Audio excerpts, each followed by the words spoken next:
پانچواں احمق۔ ایک بادشاہ نے اپنے سب سے قابل وزیر سے کہا کہ اس کی مملکت میں سے 5 احمق ترین لوگوں کو 1 مہینے میں تلاش کر کے اس کے حضور پیش کیا جائے۔ 1 مہینے کی جدوجہد کے بعد وزیر نے صرف 2 احمقوں کو پیش کیا۔ بادشاہ نے ناراضگی کا اظہار کرتے ہوئے کہا، میں نے 5 احمقوں کو پیش کرنے کے لیے کہا تھا۔ وزیر نے کہا، حضور مجھے ایک ایک کر کے احمقوں کو پیش کرنے کی اجازت دی جائے۔ وزیر نے پہلا احمق پیش کرتے ہوئے کہا، یہ بڑا احمق اس لیے ہے کہ بیل گاڑی میں سوار ہونے کے باوجود اس نے سامان سر پر اٹھایا ہوا تھا۔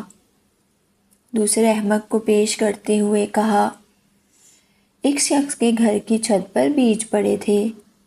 ان بیجوں کی وجہ سے چھت پر گھاس اگ آئی۔ یہ شخص اپنے بیل کو لکڑی کی سیڑھی سے چھت پر لے جانے کی کوشش کر رہا تھا تاکہ بیل چھت پر چڑھ کر گھاس چر لیں۔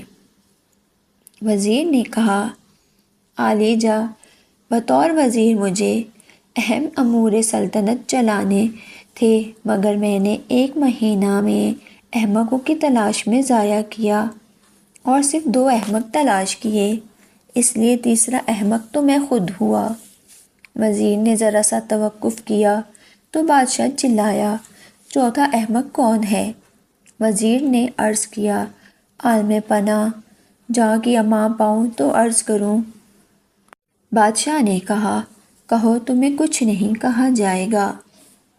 وزیر نے کہا، عالی مرتبت، آپ بادشاہ وقت ہیں اور تمام رعایا اور سلطنت کے امور چلانے کے ذمہ دار ہیں، مگر قابل ترین اور اہل افراد کو تلاش کرنے کے بجائے آپ نے احمق ترین لوگوں کو تلاش کرنے میں نہ صرف اپنا وقت برباد کیا بلکہ ایک اہم وزیر کا وقت بھی برباد کیا، لہٰذا چوتھے احمق آپ ہیں۔ بادشاہ نے تلملاتے ہوئے سوال کیا، اچھا اب بتا بھی دو، 5واں احمق کون ہے؟